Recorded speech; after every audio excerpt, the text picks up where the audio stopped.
Hello, and welcome to this DC Velocity webcast, How to Achieve Cultural Acceptance of Advanced Technology. I'm Victoria Kickham, Senior Editor at DC Velocity.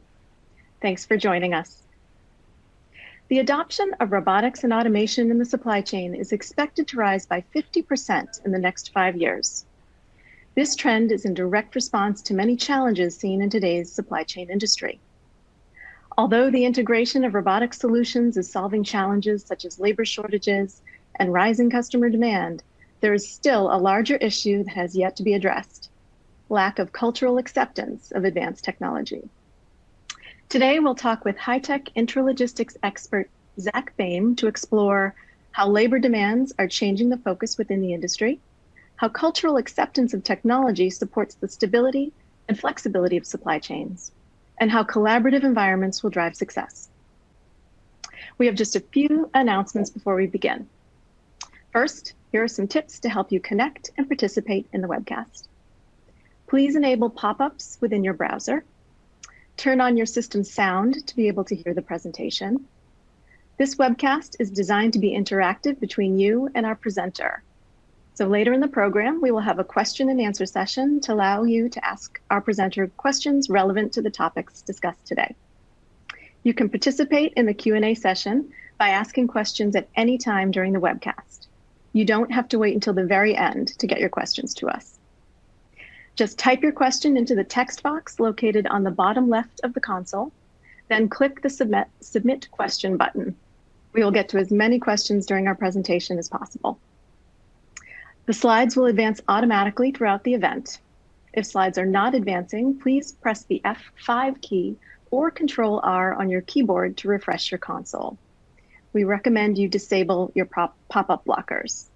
If you're experiencing any technical problems, please visit our webcast help guide by clicking on the help link below the media player. Now let's get on with our program. Again, our speaker today is Zach Boehm. He is Vice President of Innovative Systems at Hy-Tek Intralogistics. Welcome, Zach. I'll turn it over to you to start us off. Thank you, Victoria. Good afternoon to everybody. Appreciate the opportunity to present to you this afternoon and talk a little bit about cultural acceptance. So what we're going to do is we're going to go through how to achieve cultural acceptance of advanced technology, and we're going to dive into some of the details that drive that, as well as some tips and some pointers. And really for the last 5 years, Hy-Tek, or 5+ years, Hy-Tek has been working with advanced technologies, mainly focused around AMR technology, goods-to-person technology, and robotic picking. Advanced technology is exciting. It's an exciting place to be, and it has a ton of benefits, not only for people that deploy the technology, but also the people that adopt the technology.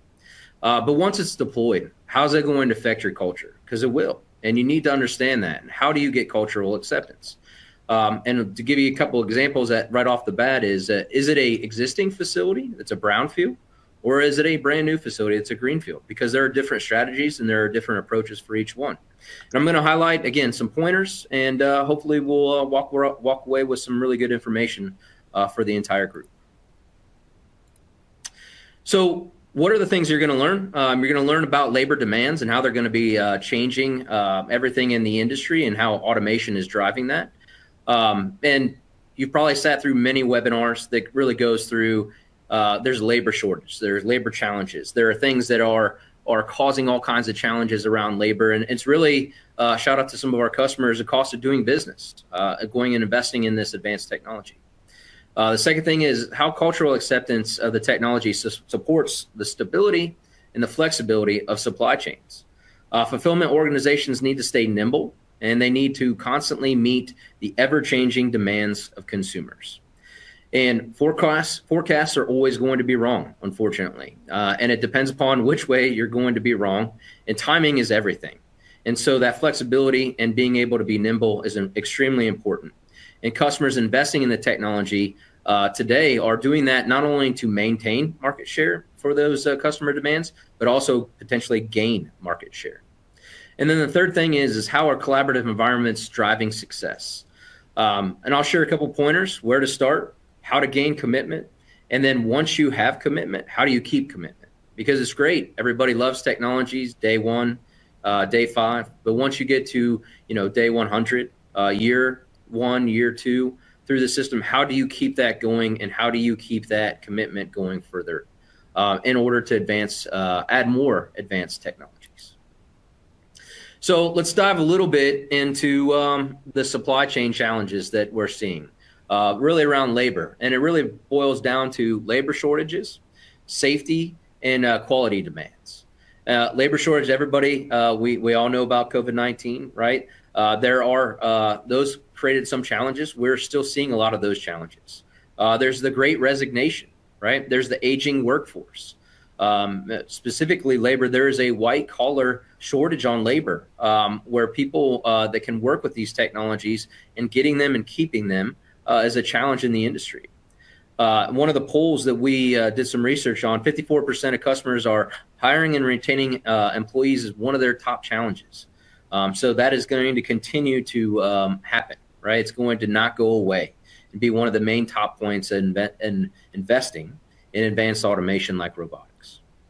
Safety, it's very different. If you walk into a manufacturing facility, safety is approached differently than a fulfillment facility. You and will hear more about safety and how these technologies interact with people, and they have to be safe. You have to ensure that the workforce that you are enhancing and enabling with this technology are safe. There's lifting requirements of people that are driving some of that. There's walking and repetitive motion. Again, another poll that we found, 3.7 serious injuries out of 100 workers causing lost time, right? So that's a fair amount of lost time that we're seeing just around those types of safety measures that you're going to see. And as we add advanced automation, we have to do it safely. And there, we'll talk a little bit about how you could kind of start that. And then quality demands, again, going back to the SLAs, gone are the 36 to 48 hour SLAs in fulfillment facilities. Projects are now being sized for solutions based upon the last 2 hours before cutoff. Forget the rest of the day. How do we solve those 2 hour cutoff windows? And those are the most important things to meet customer demand. And as well as shrinkage or errors that you're going to see in order types, advanced technologies helps drive accuracy too as well. Not only efficient throughput of the people that are within the facility, but also driving accuracy. And 51% of the customer demands faster response times is their top challenge, right? Not only do you need to do it faster, but it needs to be accurate. And if you can't do it accurately faster, that's just going to cause more challenges.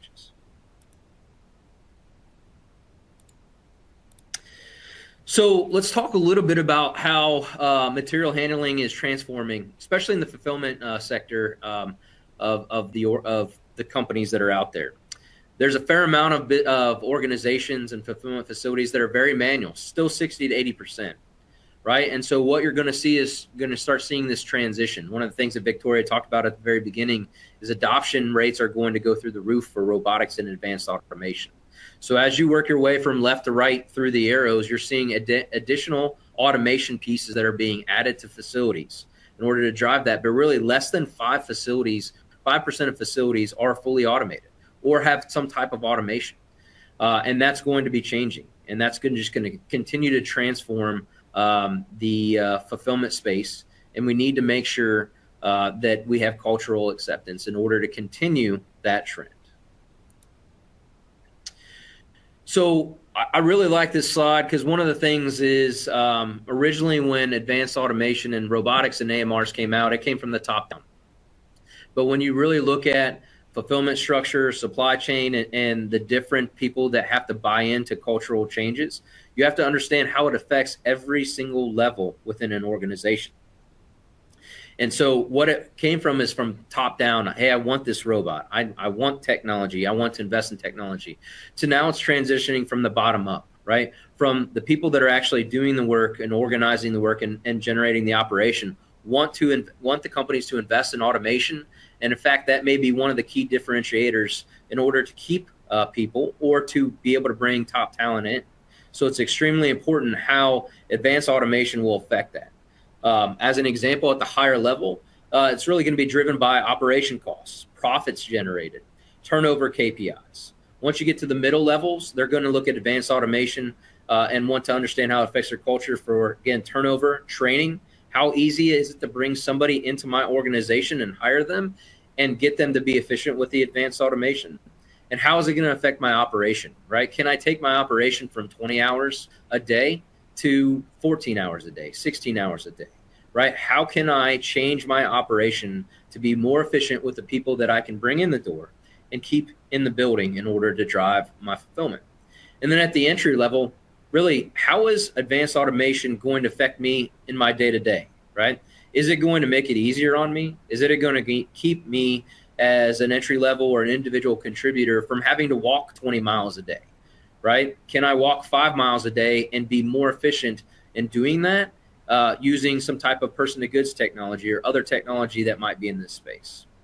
And then the last thing is that really ties all this together, and one of the things that Hy-Tek is really putting a huge focus on is what we're calling operational readiness, right?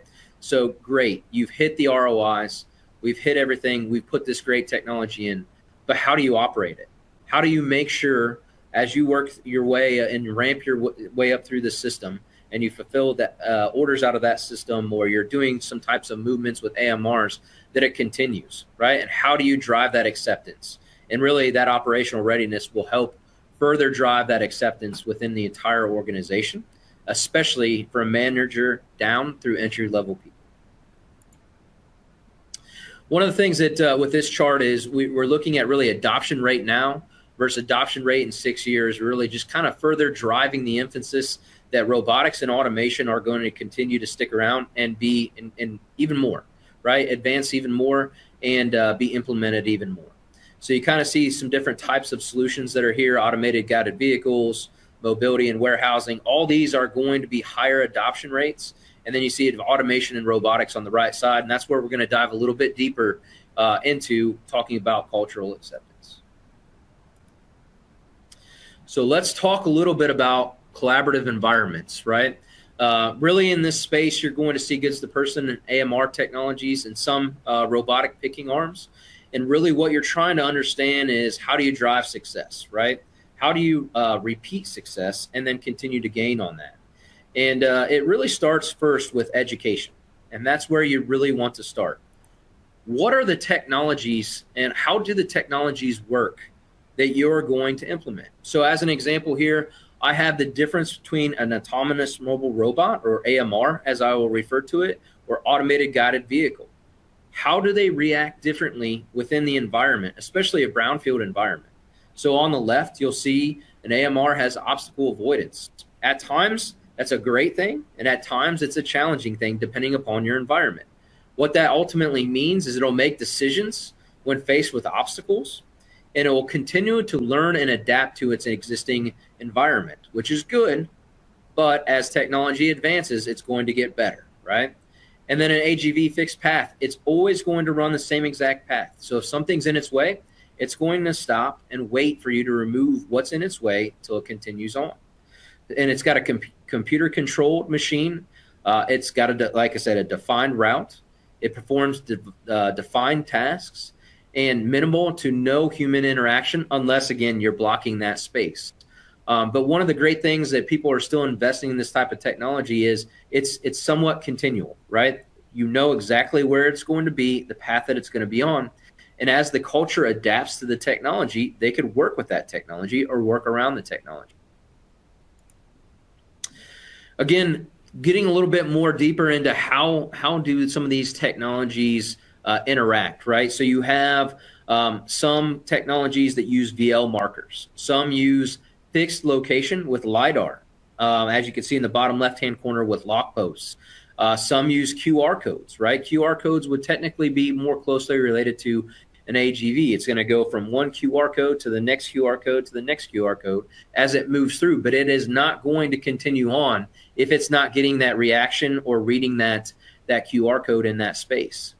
The other thing with LiDAR, kind of going backwards in what I was stating, these lock posts or fixed environments, if that constantly changes, will cause issues, right? There are great technologies that are out there that are starting to learn and adapt, but then once you change the environment one time and then it changes again and it's constantly changing, how does the technology adapt to that? And if you can't be consistent or give consistent things like lock posts or columns or other things that are fixed and not going to be moved or covered up, those technologies might have more issues adapting to the culture, and working within the environment. And those are all things that you really need to understand, and you really need to educate yourself upon, and making sure that you pick the right technology.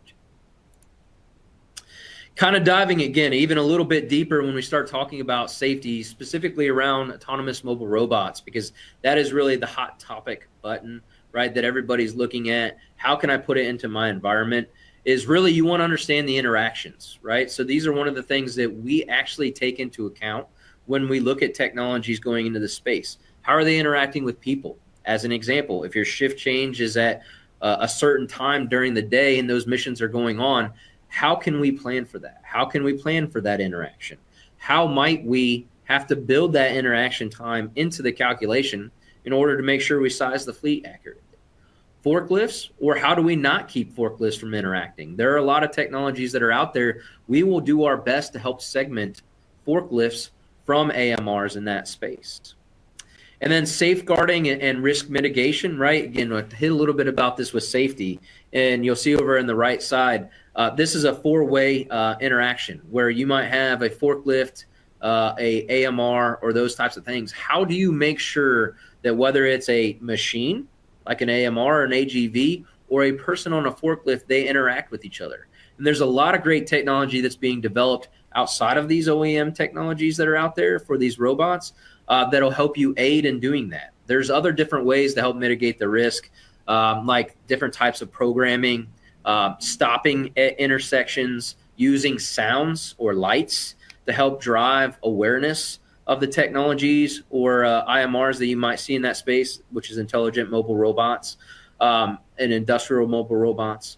So there's just a couple different terms that you could utilize out there. And you'll hear a lot about administrative controls, right? How do you do things administratively, and how do you do things through engineering, and making sure that things are safeguarded, safety is done, and how do you make sure globally within the entire system that the technology is really understood and implemented safely. The other thing too, as well, as I mentioned it a little bit earlier, is the different ways to navigate.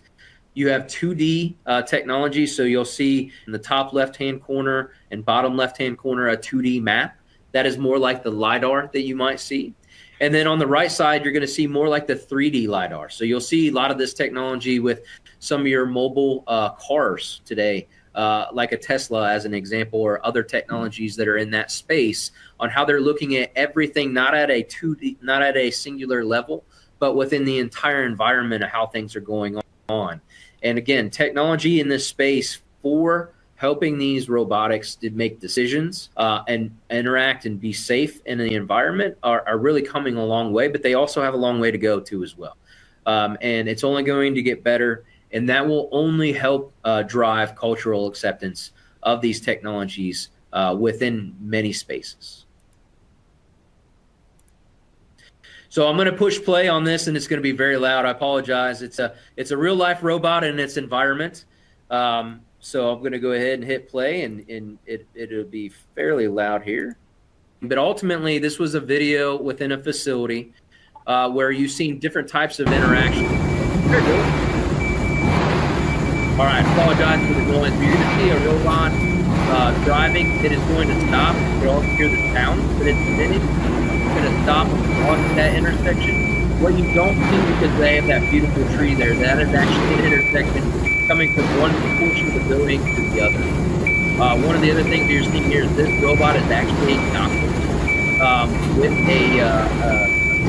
basically pick up and drop off stand. So you can see that sound, although annoying, letting an operator know that maybe in that space, or a forklift, or in this case a tugger that might be in this space, what is going on and that it is in that area.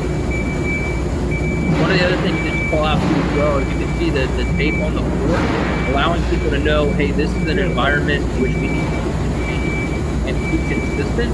That way the robot can go ahead and find the pickup and drop off stand and be able to drive that through the system.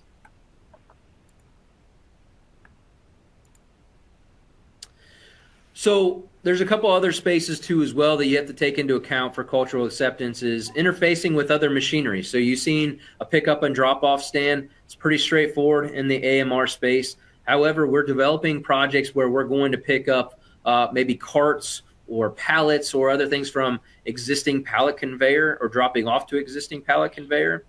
And you need to make sure you understand how those safety field switches. So one of the things you could actually see is this is actually a deployment by one of our robotic commissioning engineers. He's actually going through and showing how the software works, how the safety works. He has the robot, he stopped, but he's also showing exactly how the infrastructure works. So that way they can understand if there is an issue, how they could reset the robot, those types of things. Again, that's a part of the operational readiness that I highlighted earlier, and just making sure that the people, once the integrator leaves the facility, can maintain not only the safety, not only the integrity of the technology, but also helped include and increase the cultural acceptance of the technology. The last thing that's a part of that is, again, just maintaining the technology once it's there. And AMRs are probably the best, and goods to person are very similar to that, because they can be in open environments, especially person to goods too as well. And you want to maintain that is safe and it's verified and constantly checked and upgraded to make sure that nothing has changed in that environment.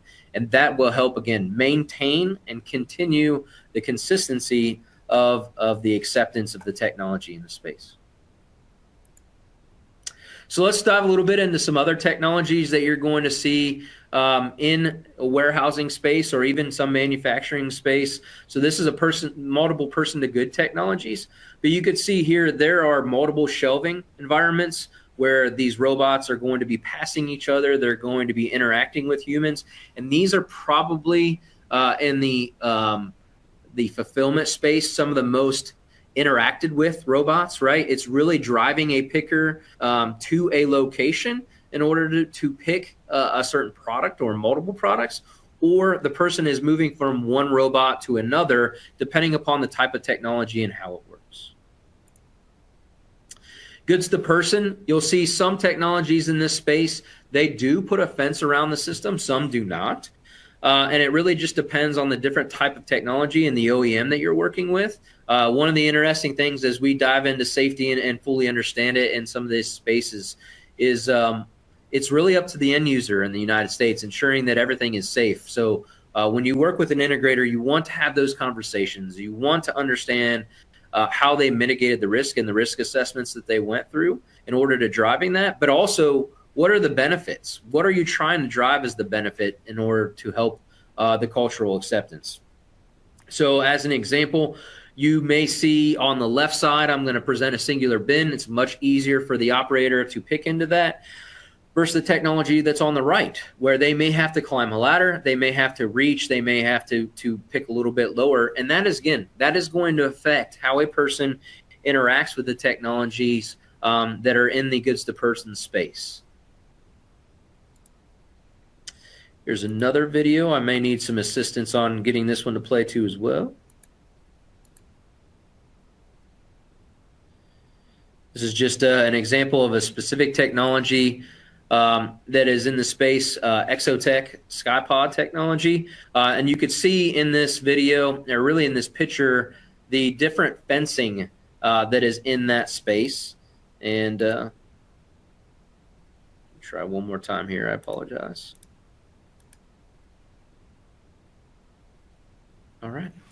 And you'll see the fencing that's in around the entire system. Again, sometimes it depends upon the different types of technologies and the speed in which they run.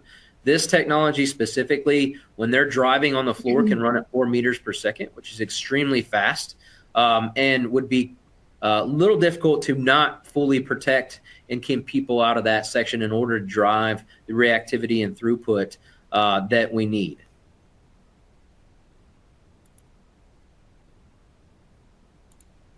So, and just kind of rounding out a little bit more of the different material handling technology that you'll see out there. This was actually you've seen a video of is an AMR moving pallets from PND stand to PND stand, or pick up and drop off stand, as we call it. There's also floor to floor technology that's out there that is moving pallets. Instead of having a pick up and drop off stand in which you have to move pallets around, it allows the pallets to be moved from floor position to floor position, more like a pallet jack or a walkie rider, as an example. And then you also have other technology, like as an example, where you go from the floor level to an elevated level. This is a segment that's going to continue to grow. However, it is one of the more challenging safety segments that things need to be taken into consideration.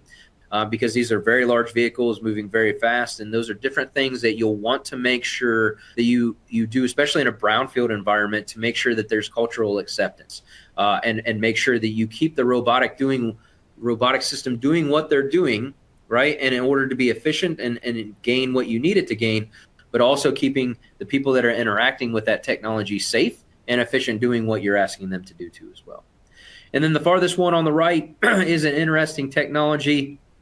It's more in the AMR space, but it actually has omnidirectional wheels, so it allows it to really move around different obstacles or any items a little bit more efficiently, and is maybe a little bit more forgiving in your environment, especially a brownfield environment, being able to move at right angles, as an example, or being able to move for different types of ways in order for it to be deployed successfully. So kind of in summary, some of the closing comments, robotic adoption is really driving exciting times, not only just in supply chain, but in manufacturing and other spaces too as well. And really what's driving that, again, is labor demands. It's going to continue to change focus. Again, I'm sure everybody has used that in a lot of their PowerPoint presentations or webinars, so I don't need to continue to drive into that. But what it does drive opportunities for is the white collar type positions that we're talking about, the higher level on that hierarchy that we were looking at, there's a pretty big void right now in the space where we need people to enter the supply chain in order to support these technologies, or people that are already in this space to learn more about the technologies and be educated upon them and be willing to learn more in order to help support the continued cultural acceptance of the technologies. There will always be an evolution of the fulfillment processes, right? There's going to constantly be new technologies and new challenges that we're going to face. Although today, I would say there are some pretty stiff challenges, but tomorrow we all know that there will be even more challenges that we're going to face as consumer demand shifts and continues to change. So really, cultural acceptance of technology is important. You want to make sure that the environments that you're putting some of these technologies are collaborative. One of the great examples that we have, or really two great examples, is one of our first deployments. The customer took and they had two robots, and they made one with female eyes and one with male eyes. So they allowed their employees to name the robots too as well, which was really a cool thing to allow people to learn about the technology and name the technology. And then one other great example from one of our customers is they actually put a MP3 player on it, and one person out of each shift or one of the sections would be able to pick the playlist for that day or for that shift. And so that was just one of the neat things that they were able to do to really drive cultural acceptance and people wanting to know what's going to be playing on the playlist today. Who selected that? Do I get an opportunity to do that? And then the last thing is just making sure the technology that we drive into our organizations has a lot of stability and also is flexible. And again, that's really going to drive that into our supply chains. Our supply chains are going to need that, and we're going to need that type of solution set in order to adapt to the ever-changing needs. So a couple additional things to highlight. ProMat is upon us. ProMat is next week. One of the great things is we'll actually be announcing our new Intra One platform. That'll be a software platform that we will be able to plug and play all kinds of these great technologies that I highlighted today to have software that enhances those technologies while you're driving cultural acceptance. We're actually going to have an in-booth press conference on the 21st at 11 a.m. And then we're going to have daily booth sessions from at 11 a.m. and 3 p.m. So if you're at the show, please stop by. I will be there, and a ton of our people will be there, and we'd love to educate you on some of the technologies that I highlighted today. Our booth number is S5168, so please stop by and join us. If you'd like to learn more about not only the press conference or other things that are going on at ProMat with Hy-Tek, please visit hytek.com/ProMat. So that's hy-tek.com/ProMat, PROMAT. So please make sure you stop by and check out all the great things that are going to be happening. And then finally, again, my name is Zach Boehm, Vice President of Innovative Systems for Hy-Tek. Appreciate the opportunity to meet you all, tell you a little bit about our experience with driving cultural acceptance of advanced technologies and AMRs, excuse me, and goods-to-person systems. If you have any questions, please drop them into the chat. And Victoria, on to you. Thank you, Zach. That was great. It's time now to move on to the Q&A portion of our webcast. There is still time to get your questions to us. Before we begin that, though, I'll just reiterate what Zach just said. You can learn more about the systems and topics we discussed today by visiting Hy-Tek at booth number S5168 at next week's ProMat show in Chicago. And you can also visit the company's website, as he said, hytek.com. Also, you can find more information in the PDF provided with this presentation. So now let's get on with our questions. So I'll just start with, we've got quite a few, Zach. So the first one, someone's asking, what are things to know regarding safety and regulation with advanced automation? So a question around safety. Great. No, that's a great question. Safety is important. I highlighted that a couple times in the presentation. And it really depends upon the type of technology that you're looking to integrate. There's a great resource out there. It's A3, or used to be robotics.org, I believe was their website. And one of the great things is they would allow you to kind of step through the different types of technologies that are out there and what safety regulations apply to them, right? Not to name and rattle them all off, but one of the things you want to make sure, whether you're working with an OEM or an integrator, is they understand how the system works and how it works safely and how to integrate it safely, and how are they going to take the way the system's safety architecture is built and adapt it to your system. And that really is driven through a risk assessment that is done at the OEM level, but then also how you're integrating that into the facility. There should be, especially if you're looking at AMRs or anything that's not enclosed within a fence, a deeper dive into that in order to make sure that that is successfully deployed. Great, thank you. Second question we have here, with consumer requirements getting more difficult, do you think that lights out warehousing will come in play to hit same day or one day SLAs? Well, everybody wants to get the lights out warehousing, right? And that is a great goal to have. There's going to be all kinds of great opinions that are out there. Do I feel that we're close to that? I think there are processes that can definitely get to lights out. I mean, most goods-to-person systems, as far as storage and retrieval going in, technically you could call that lights out. You could put it in a whole different space where everything, there's no one in that portion of the facility. But the overall facility being lights out, I think we're a ways away from that. Now, one-day SLAs are here, right? Same day SLAs are here. And one of the projects that we're working on actually is they're looking at minutes. Once they drop an order, minutes to get the order out the door, in order to get that to their customer or their consumers. And that's one of the big important key factors of them doing this technology, investing in this technology in order to drive that. So do I think we're really close to lights out? I think there's a lot of great technology on its way. Do I think it's tomorrow?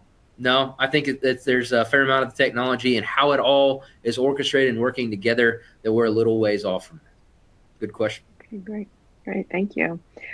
Another question, when it comes to these kinds of implementations, someone's asking, what are the major differences between a brownfield versus a greenfield facility or location?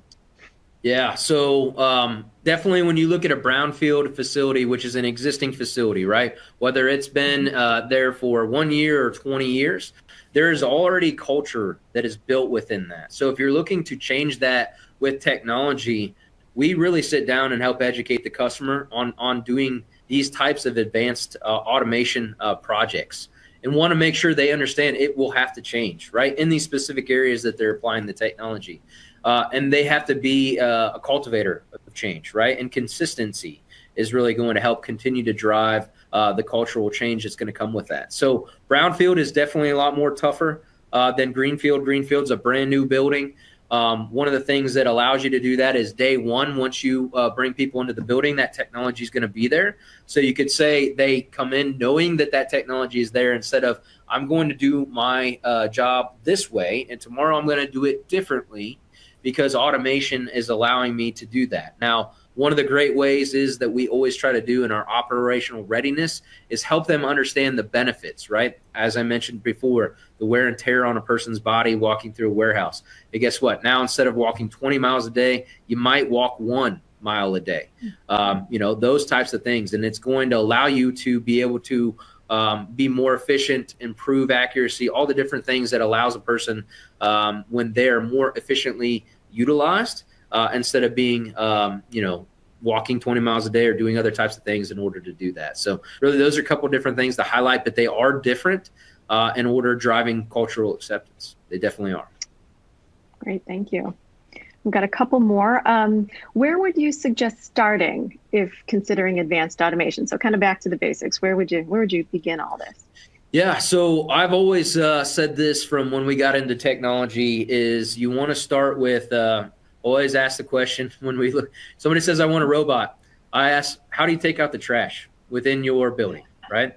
And that's really, it sounds funny, but that's a great way to start, right? Because what actually people will do is they'll sit there and think about, they may have an outside service that's coming through, pulling trash bins, dumping into overall bin and drive that. We've done so many projects and looked at so many projects where we're really just driving either trash bins or corrugate, those types of things within a building. So that's where I would start, right? And that's where I would start applying like an AMR technology. We're doing more and more for goods to person or person to goods, where it's like, hey, how about I just saw off this small segment and I start and I get things going and I learn about the technology and I get the IT infrastructure and everything in place, and then I expand it. And that really plays into the scalability and flexibility piece that I highlighted through the presentation, and why that's important and why it's to align to a technology that's like that.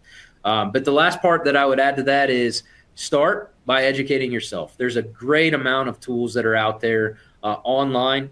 As I mentioned, some of the, like A3 as an example, highlights different types of technologies that are out there. If you work with an integrator like Hy-Tek, they should be a great resource. There a lot of technologies are coming through these integrators and they're learning about them. We actually have our own R&D department, and one of their sole focuses is to basically span the entire industry and understand the technologies that are out there so we can better educate ourselves, so then we could educate our clients. So that's another resource too as well to go ahead and get started. Great, thank you. Just a couple more.